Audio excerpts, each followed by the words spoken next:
Alina is secretly a high-ranking adventurer, but prefers to live a quiet life as a guild receptionist. One day, while working, a man named Guns, one of the elite adventurers, shows up and takes on one of the most challenging quests. It is to defeat a Hellflame dragon. This surprises everyone, as no one has managed to clear the quest yet. Alina, however, feels more annoyed than impressed that the quest is still not cleared. That night, due to the same quest, Alina is forced to work overtime. This is because the Hellflame dragon, having never been defeated, continues to attract monsters, which in turn draws adventurers rushing to take on quests. Alina is extremely frustrated, since all she wants is to go home and enjoy her evening. As she works, she suddenly reaches her breaking point and decides to take matters into her own hands. Elsewhere, in the Belfra underground ruins, Guns and his party struggle desperately against the dragon. None of their abilities have any effect on it at all. Just as they begin to lose hope and consider retreating, Alina suddenly appears, her face concealed by a hooded outfit. Furious at the dragon, she wastes no time summoning a massive hammer and slamming it down on the dragon's head, knocking it to the ground with a single powerful strike. This shocks everyone, leaving them wondering who she is. The dragon gets up and breathes fire at her, but she easily dodges it and finishes it off with the back of her hammer. Impressed by her strength, the party begins to speculate that she might be the Executioner. The Executioner is a mysterious adventurer known for appearing at undefeated dungeons and soloing them. The next day, Alina is shocked to learn that her actions have led Guns to retire. As a result, the guild launches an investigation to track down the mysterious executioner who killed the dragon, intending to force her to join Silver Sword and replace Guns. Panic sets in for Alina as she realizes that if they discover she's the executioner who operates under a fake name and has soloed bosses, she will definitely lose her comfortable job. Meanwhile, at the Adventurers Guild headquarters, Jade, the leader of Silver Sword, is doing everything he can to track down the executioner. He's amazed by her strength and wants her to join his party, but his fellow party members disagree, thinking he's becoming too obsessed with her. Elsewhere, in an alley, a man is furious that everyone keeps looking down on him. Just then, a mysterious figure approaches and asks to discuss something with him. Later, as Jade walks around town searching for the executioner, he wonders why she didn't take the relic after defeating the dragon. The relic is said to be an artifact bearing the mark of Dia, containing the skills of the ancients and capable of bestowing great strength upon its user, which is why adventurers often fight over it. He then wonders what skill she used to summon her hammer. As he thinks, he suddenly spots Alina and immediately recognizes her as the executioner. He follows her and is shocked to discover that she works as a guild receptionist, prompting him to decide to confront her about why she's hiding her true identity. Alina panics, wondering how he figured it out since her face was covered at the time. Trying to brush it off, she pretends not to know what he's talking about. However, Jade quickly shuts her down, stating that with his sharp vision and keen sense of smell, she can't hide from him. Fearing she might lose her job, Alina suggests they continue the conversation outside. Little did he know that, as soon as they were alone, Alina immediately threatened to kill him, warning him not to reveal her secret. All she wanted was to live a peaceful life. Jade then attempted to use his skills to stop her, but it was useless. Without hesitation, Alina summoned her hammer and tried to kill him. Terrified, Jade begged her to stop. His eyes shifted to her hammer, and he asked if the skill she used was a type of phantom skill, a legendary ability said to have vanished alongside the ancients, rumored to be stronger than even the highest level modern skills. Alina, uninterested in his question and focused on silencing him, simply wanted to kill him. Realizing he had no other option, Jade confessed that he was in awe of her strength and wanted her to join his party. Alina, however, refused outright, pointing out that adventurers don't have the concept of leaving work on time. Jade then wondered why she chose to fight the dragon if she didn't want to be an adventurer. Frustrated, Alina explained her reasons to him, including her hatred for working overtime, but her explanation only left Jade more confused. Annoyed, Alina began lecturing him about how valuable her time was. Before leaving, she gave Jade one final warning to stop bothering her. However, Jade silently vowed to himself that he would convince her to join his party, no matter what. Later that day, while Alina was working, a man stormed in and demanded that her friend give him a secret quest, causing her friend to freeze in fear. Alina is furious because she knows there's no such thing as a secret quest. It's all just a ridiculous rumor. She tries to explain this to the guy, but he doesn't believe her. Just as he's about to hit her, Jade arrives in time to stop him and warns him not to do it again. It turns out Jade knows the guy, whose name is Slay. After Slay leaves, Alina thanks Jade and asks why he's there. Looking nervous, Jade says he's just passing by and quickly leaves. The next day, Alina still can't believe that Jade discovered her secret. She then lies on her bed, not wanting to do anything, wishing she could stay like that forever. But then she remembers that without her job, she wouldn't have been able to get a loan for her house. Determined not to lose her job, she resolves to do whatever it takes to avoid getting fired. While Alina was enjoying her lunch, Jade approached her and asked her to join his party again. He then inquired about when her Dia skill first manifested. Alina, unwilling to answer, brushed him off and told him to leave her alone. 2 summers ago, when Alina had just started working as a receptionist, the town was celebrating its annual centenary festival. She had desperately wanted to attend, but a towering pile of work kept her at her desk. By the time she finally finished and rushed to the town, the festival was over. The streets were empty, littered with remnants of festivities. Overwhelmed with disappointment, Alina cried. She felt unworthy of the life she was living, trapped in endless paperwork, filling out reports about incompetent adventurers, failing to defeat bosses,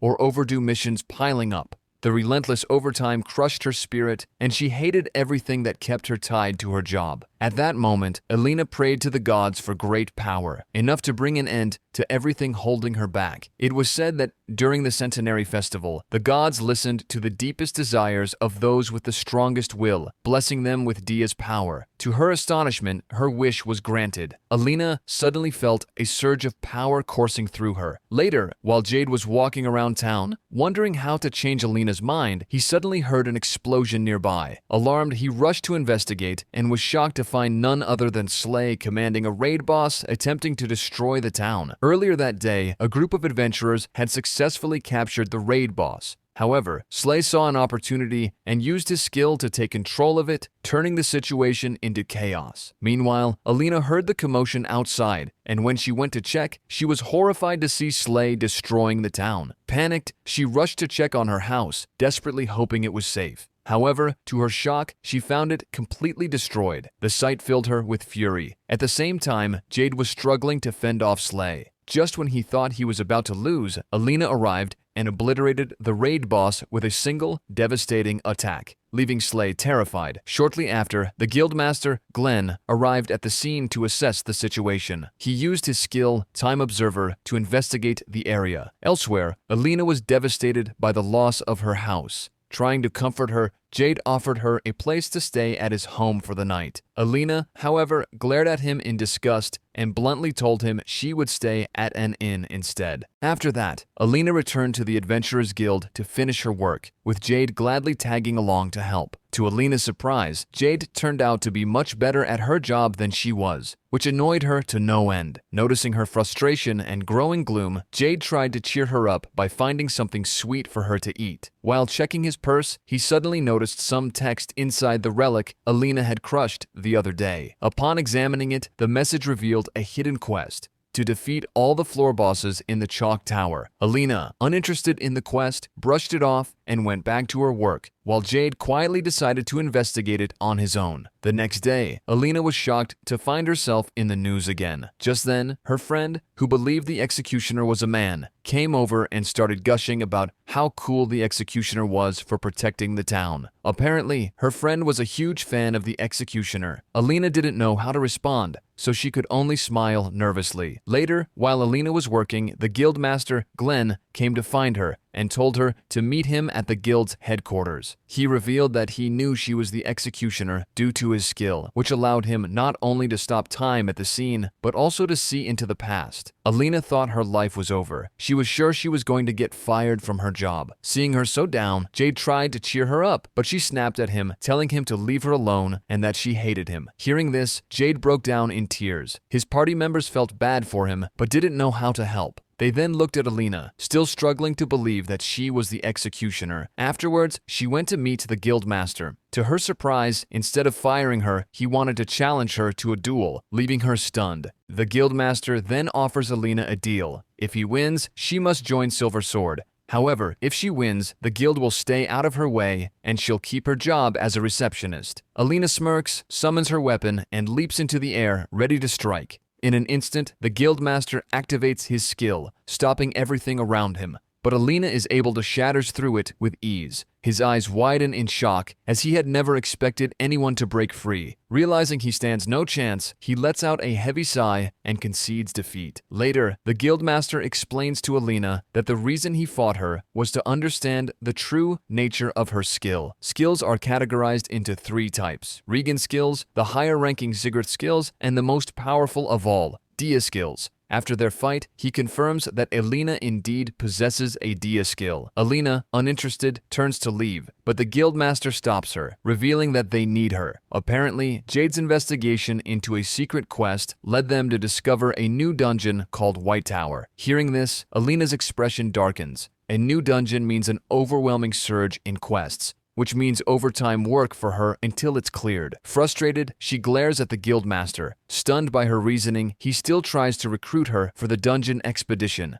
But Alina refuses, reminding him of the deal they made. With no other options, the guildmaster makes an offer. If she helps, he will double the number of receptionists. This catches Alina's attention. She imagines a future where, no matter how busy things get, she'll never have to work overtime again. Grinning at the thought, she happily agrees. The next day, Alina wakes up and looks around, remembering that she spent the night at the Silver Sword Inn. Just as she's about to go back to sleep, Jade arrives to pick her up for the mission. Later that day, Alina, Jade, and his party members, Lululi the healer and Lo the rear attacker, head to the dungeon. Along the way, Jade explains that only first-class adventurers are allowed to take on this quest. He then hands Alina a relic developed by the guild specifically for Silver Sword. He explains that it's a guiding crystal shard, an item all Silver Sword members carry. If the owner is on the verge of death, the crystal will send an alert to their allies. As they venture into the dungeon, Jade tells Alina to follow his lead, since she has never fought in a party before. Just then, a monster appears. Jade quickly uses his skill to distract it, creating an opening for Alina. Without hesitation, she strikes, killing it in a single blow. Everyone is stunned. Lo even starts to question whether he's needed in the party, while Lululi, amazed, showers Alina with praise. As they delve deeper, they are surprised to find that there is no floor boss on the first level. Curious, Alina learns from Lululai that the ancients who built this dungeon mysteriously vanished one day. According to legend, they became too obsessed with great power, angering the gods, who then wiped them out. However, the true reason for their disappearance remains unknown. On the second floor, as they walk, a sudden scream echoes through the dungeon. Rushing toward the sound, they come to a halt, stunned by the sight before them, a group of adventurers lying lifeless on the ground. Alina freezes, staring at the bodies. A painful memory resurfaces. Someone important to her had met the same tragic fate. While Jade scans the area, he suddenly spots a survivor and rushes over to ask what happened. The shaken adventurer points ahead, explaining that a monster suddenly appeared from that direction, a humanoid creature capable of using skills. Just then, a monster bat swoops in to attack, but Alina swiftly crushes it. Noticing her warhammer, the survivor's eyes widen in anger. Then, he asks if she is the executioner and whether she's connected to that monster. After all, he had seen that monster summon weapons from a white magic sigil, just like she did. Later, Jade returns to the Adventurers Guild headquarters and explains everything to the guild master. Together, they decide to put the dungeon expedition on hold until they can find a way to deal with the humanoid creature. A survivor named Rufus overhears their conversation and becomes furious. He then comes in and threatens Jade, demanding to join his party and have the executioner kicked out. He also insists that Jade take him to the dungeon. Otherwise, he will tell the townspeople that the executioner is actually a monster. Rufus then reveals his true motive, that he wants the relic hidden inside dungeon. Apparently, he heard from someone that a special relic rests in the dungeon's deepest chamber, one that can grant anyone a Dia skill. That night, Jade comes to Alina's room and tell her that he will be taking Rufus to the White Tower instead of her, and she can return to her receptionist job. This makes Alina suspicious and ask him about the promise to add more receptionists and eliminate her overtime, which Jade assure her that they will do their best to achieve that. Before leaving, he tells her that she can stay here until her house is fixed. Concerned, Alina asks if he will be okay. Jade looks at her and reassures her that he'll be fine. Even if they encounter the humanoid creature, they will escape immediately. He then promises her that they will return safely no matter what. Alina gets a bad feeling about this, recalling her past. As a child, she had always dreamed of becoming an invincible adventurer when she grew up. However, an adventurer named Shroud suggested she become a receptionist instead,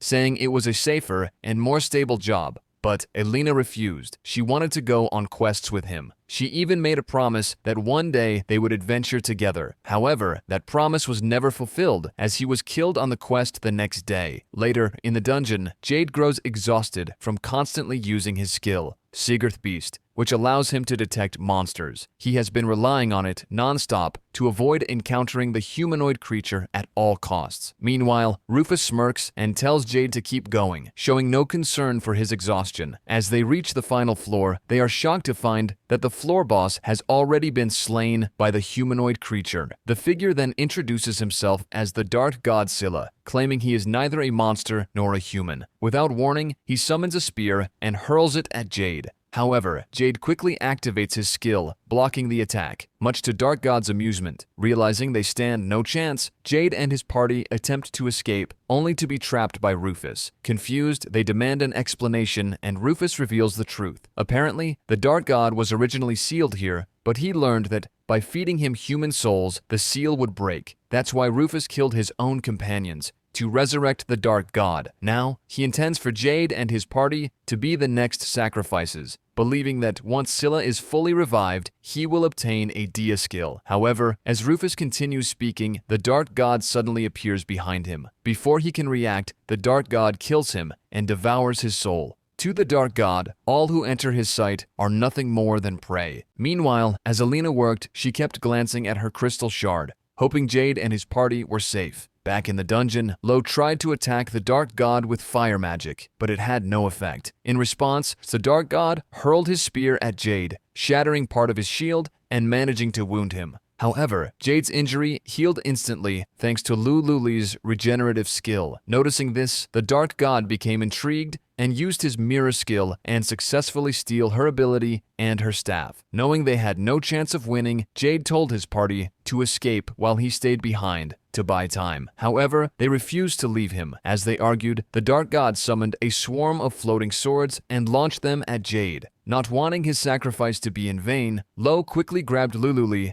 and fled the area. Unfortunately for them, as they made their way back, a monster suddenly appeared, blocking their path. At the same time, Alina and her friend were working overtime when her friend suddenly expressed her frustration. She couldn't understand why the guild had given up on finding the executioner, as she desperately wanted to know his true identity. Alina didn't know how to respond, but then she noticed her crystal shard glowing, a sign that something terrible had happened to Jade and his party. Without hesitation, she rushed to the guild headquarters crystal gate, determined to teleport to the dungeon and save them. However, the guards blocked her path, refusing to let her use it. With no other choice, Alina activated her skill, ready to break through. Back in the dungeon, Jade knew he was going to die, but he refused to fall without a fight. As thoughts of Alina filled his mind, he still wanted to see her one last time. Impressed by Jade's determination, the Dark God smirked and wondered just how many swords Jade could withstand before he fell. Meanwhile, Lo was about to die by the monster and told Lululi to run, but she refused, determined to protect him. Luckily, Alina arrived just in time and struck down the monster with a single blow. She then handed Lo a healing potion, and after he explained the situation to her, she immediately rushed to help Jade, only to find him already dead. A surge of sadness and rage filled her.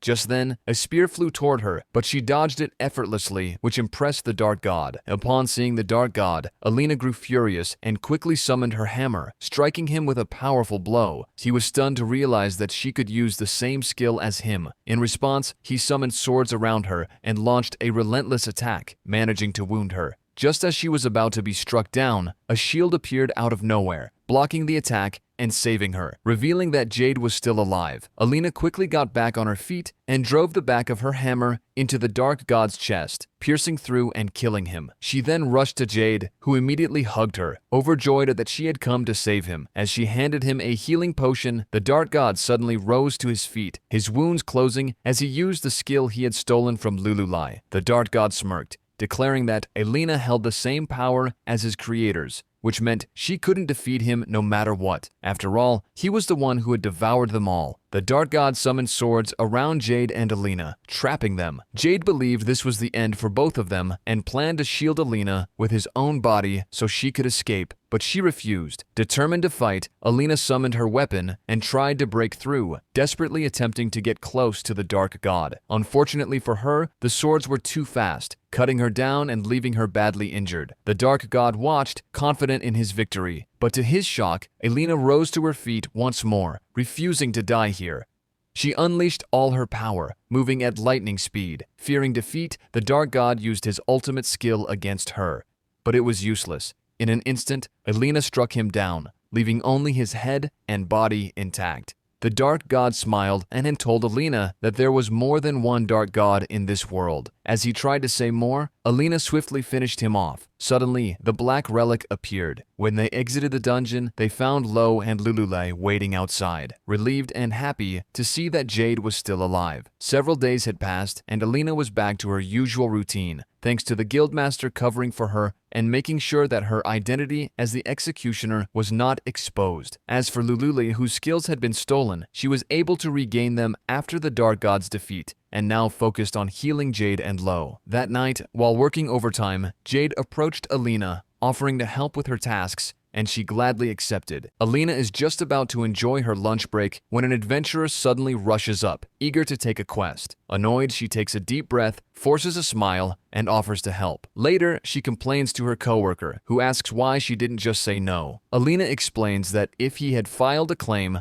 it would have only made more work for her, and she can't let that happen with the Centennial Festival approaching. The festival lasts 3 days, and this year, Alina is determined to go no matter what. After all, for the past 2 years, she has been too busy working overtime and never found the time to attend. Her coworker asks if they're really going to be that busy. Alina's expression turns serious as she explains that during the festival, quests offer clearer rewards than usual due to the special bonus period. When that happens, adventurers will flood in to take quests. She then hands her coworker a book she put together based on her 2 years of experience. It outlines strategies for handling the quest rush, along with a schedule and guide for the festival, so they can make the most of it. Meanwhile, at the Silver Sword Inn, Lululai prepares medicine for Lo and gives it to him. He hesitates, not wanting to drink it, but does so anyway to avoid upsetting her. Later, after work, Alina happily heads to a cake shop to buy some treats. There, she runs into Lululai, who wants the same cake as her. Feeling generous, Alina lets her have it. Grateful, Lululai smiles and says she finally understands why Jade is so in love with her, causing Alina to panic. As they chat, Lululai suddenly thanks Alina for saving them in the dungeon, saying that without her, they all would have died. Alina brushes it off, saying it's no big deal, and suggesting they just enjoy their cake. On her way back, Alina runs into Jade, who thanks her for being friends with Lululai. However, he then tells her how hurt he is that she never visited him even once. Alina, acting like she doesn't care, simply asks him why she would ever do that. At the same time, Lululai got followed by a mysterious guy. The next day, Alina happily cleans the floor, reminding herself that the festival is approaching. Noticing her mood, her coworker asks if she's planning to go on a date during the festival. When she finds out that Alina plans to go alone, she is shocked and feels bad for her, which annoys Alina a little. She then looks at Alina and says she would love to go with her, but unfortunately, she already has a date that day. When she reveals that her date is the Lord Executioner, Alina is stunned, immediately worrying that her coworker might have been deceived by an imposter. Concerned, she asks who this Lord Executioner really is. To her surprise, her coworker pulls out a doll of the Executioner and proudly announces that she plans to go on a date with it. As they talk, a group of adventurers suddenly rushes in, demanding quests.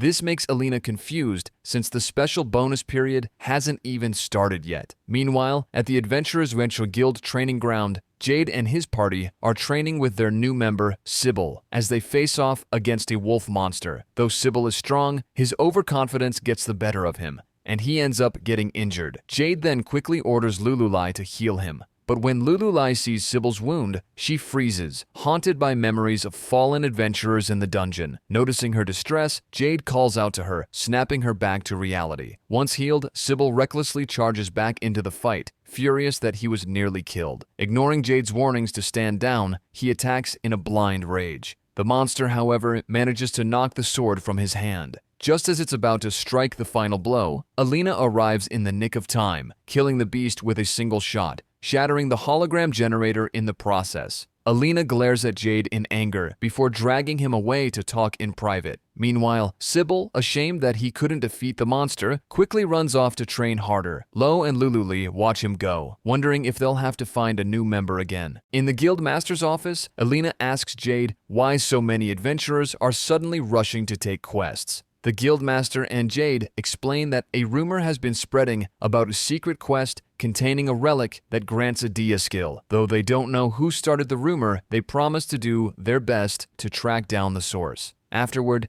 Jade meets with Lululi and asks why she hesitated to heal Sybil earlier. Not wanting to worry him, Lululai simply says it's because she has never teamed up with a great sword user before. Just then, Lo walks over and hands her a new staff, a gift from him and Jade. It was crafted based on the staff she previously used. Overjoyed, Lululi smiles brightly and thanks them both. That night, the guildmaster, Jade, and his party come to the Adventurers Guild to discuss the rumor, much to Alina's annoyance. She demands to know why they're there. The guildmaster sighs and explains that he had no choice. He doesn't know who might be eavesdropping at the guild headquarters, so he had to discuss it here instead. Jade then tells Alina that there's some good news. According to the intel team, they have roughly pinpointed the source of the rumor, but they still need more time to come up with a plan. He then turns to his party and shares his theory. He believes the person spreading the rumor is trying to revive the new Dark God. Since the Dark God can only be resurrected by devouring human souls, the rumor was likely a trap to deceive adventurers and lure them into the hidden dungeon where they would be sacrificed. After the guildmaster and his party leave, Jade finds himself alone with Alina. He then offers to help with her work, but in exchange, she has to go on a date with him during the festival, even if it's just for a day. Hearing this, Alina is furious, but after a moment of thought, she reluctantly agrees. The next day, Selena, Jade, and his party disguise themselves as novice adventurers to investigate the source of the rumor since it was only being spread among beginners. When they arrived at Mossy Rock Lake, a popular rest spot for adventurers, Jade pointed at the water, hoping to see Alina go for a swim.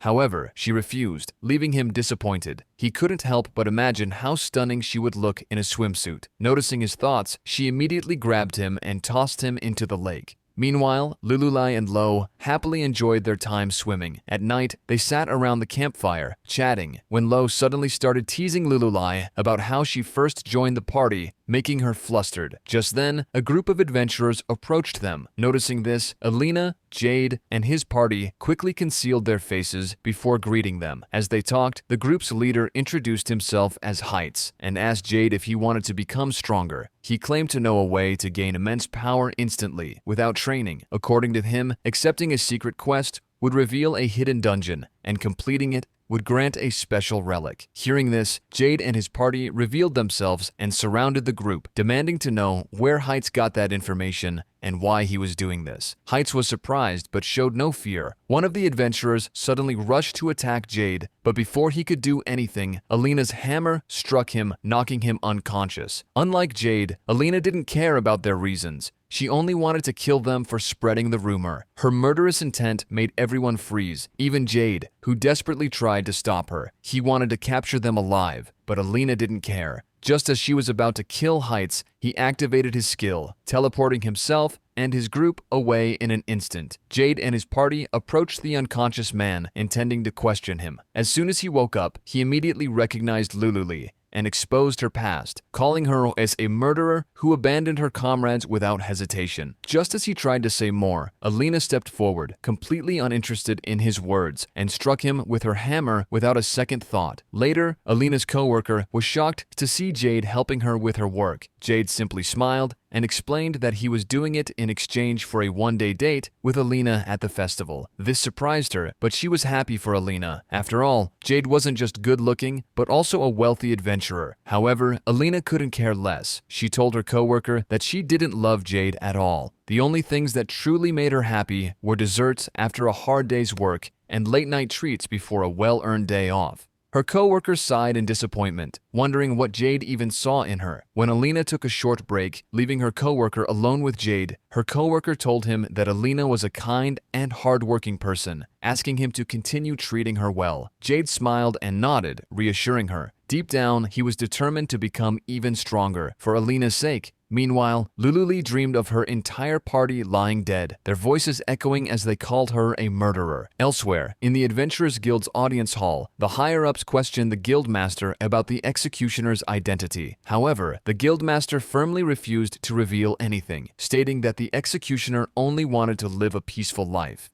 The next day, Jade asked Lo and Lululi to help him with a dangerous special training. On the way, Lululi turned to Lo and asked if he wanted to know why that adventurer had called her a murderer. However, Lo didn't seem to care, shrugging it off and saying that that kind of thing didn't matter to him at all. Still, Lululi insisted on telling him, as if she needed to get it off her chest. She explained that on that fateful day, she and her old party had reached the boss's room for the first time. Overwhelmed with excitement, they got carried away and recklessly challenged the floor boss head-on. One by one, her comrades fell. The black mage and the swordsman were gravely wounded and on the verge of death. At the time, she was still inexperienced with her magic. If she used all the magic power she had left, she could save one of them, but the other would die. Faced with the impossible choice, she hesitated. In the end, she tried to heal both of them at once, but her magic wasn't strong enough. Her half-hearted attempt failed and they both died. That was why the adventurer had called her a murderer. Lo tried to comfort her, saying it wasn't entirely her fault. The tank and attacker also bore responsibility for failing to protect their comrades and defeat the boss. He then turned to Lululi and asked, "If I were a murderer, would you still want to be in the same party as me?" Lululi hesitated for a moment before answering, "There must be a reason behind it, and I would still trust you." Hearing this, Lo smiled and said, "Then I believe in you too." As they arrived at the training ground, they saw Jade collapse from exhaustion after using multiple skills at once, and immediately rushed to help him. Later, as Luglohululi scolded him for overtraining, a girl named Shelly suddenly walked in, jokingly warning Jade that if he kept pushing himself like this, he'd suffer physical damage and might even die from shock. Hearing this only made Lululi more worried. After that, Shelly handed Jade a black object that Jade had retrieved from the Dark God. She explained that this was actually its main body. The reason it appeared black was that it was filled with countless Dia skills. Since the Dark God, Scylla, could only use 3 skills at a time, Shelly believed that the more people he killed, the more Dia skills he could absorb, allowing him to grow even stronger. Jade asked if there was any other information, and Shelly revealed that the one behind the rumors appeared to be a man dressed in black. That night, Alina and Jade successfully finished all their work before the festival. To celebrate, Alina took Jade to a nearby bar. However, after having a few drinks, she got drunk and mistakenly called Jade Shroud, leaving him confused and wondering who Shroud was. If you come this far, please consider liking and subscribing for more videos like this. Thank you.